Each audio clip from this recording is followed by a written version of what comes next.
In ancient Egypt, death was not an ending.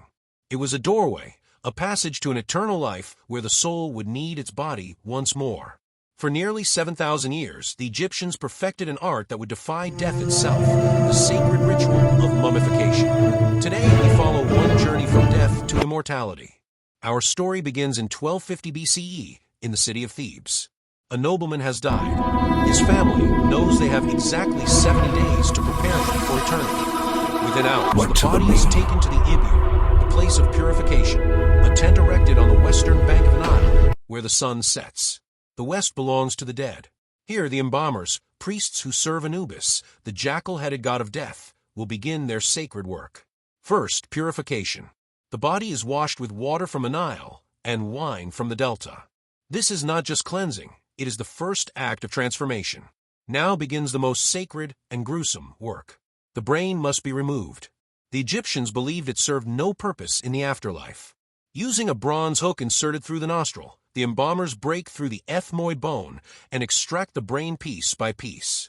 But the organs of the chest and abdomen, these are precious.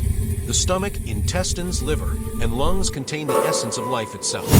Through a single incision, no longer than 4 inches, the embalmers remove each organ with practiced hands.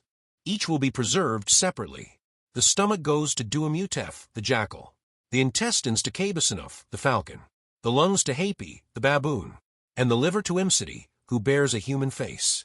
But one organ remains, the heart, the seat of intelligence, memory, and the soul itself. The heart must stay in the body. Without it, there can be no judgment in the afterlife. The body is now packed, inside and out, with natron, a natural salt from the desert that will draw out every drop of moisture. For 40 days, the body rests beneath this blanket of salt. The priests return daily, checking their work, adding prayers, changing the natron as it absorbs the waters of life. This is the true alchemy of mummification. Without moisture, decay cannot occur. The body becomes something new, lighter, harder, preserved. When the natron is finally removed, the transformation is complete. The body has lost 75% of its weight. The skin is dark and leathery, but will last forever. Now begins the wrapping, a ritual that will take nearly 3 weeks. First, the body is massaged with oils and unguents, cinnamon from distant lands, myrrh from the south, precious resins that smell of eternity. Then the wrapping begins. Each finger and toe is bound individually. Each limb receives its own layers of protection.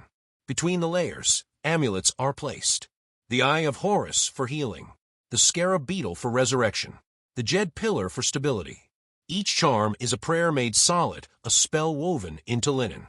Layer upon layer. Some mummies will contain more than 400 square meters of linen, enough to wrap a house. On the 70th day, the transformation is complete. The mummy is placed in its coffin and brought to the tomb at dawn. But one final ritual remains, the most important of all, the opening of the mouth ceremony. Without it, the deceased cannot breathe, eat, speak, or see in the afterlife. I open your mouth. I open your eyes. I open your ears. With sacred words and sacred tools, life returns. Not the life that was, but the eternal life that will be. 70 days. From death to immortality. The ancient Egyptians succeeded beyond their wildest dreams. These bodies, prepared with such care, such faith, have indeed lasted forever. And perhaps somewhere in the field of reeds, under an eternal sun, our nobleman from Thebes walks again, whole, living, free. Death was never the end. It was only the beginning.